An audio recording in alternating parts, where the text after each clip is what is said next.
Depuis l'année 2001 et le lancement de FarmStar, il est possible d'avoir recours à l'imagerie satellite pour piloter la fertilisation azotée sur certaines cultures comme le blé ou le colza. Mais comment une image prise à des centaines de kilomètres au-dessus de nos têtes peut-elle nous renseigner sur les besoins de la plante ? En fait, la lumière émise par le soleil qui nous réchauffe et nous éclaire est en réalité beaucoup plus complexe qu'elle n'en a l'air et se traduit par un rayonnement qui se propage sous forme d'ondes, visibles ou non. Ce rayonnement et les différentes ondes qui le composent sont représentés sous la forme d'un spectre électromagnétique. Lorsque la lumière émise par le soleil arrive sur le sol ou sur une plante, une certaine partie va être absorbée et l'autre réfléchie. Pour les végétaux et dans le domaine du visible, ils vont absorber une grande partie du spectre bleu et rouge de la lumière mais réfléchir le spectre vert.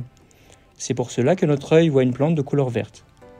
C'est cette proportion de la lumière réfléchie que les satellites mesurent et que l'on appelle réflectance.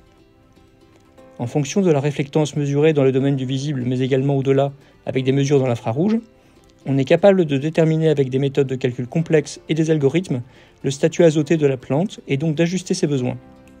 C'est globalement le même principe qu'utilisent les drones ou les pinces de type N-Tester, mais à des échelles de mesure différentes. Grâce à ces technologies, c'est environ 60% des parcelles à l'optimum technico-économique pour la dose d'azote préconisée, alors qu'il n'est que de 30 à 40% pour les méthodes des bilans.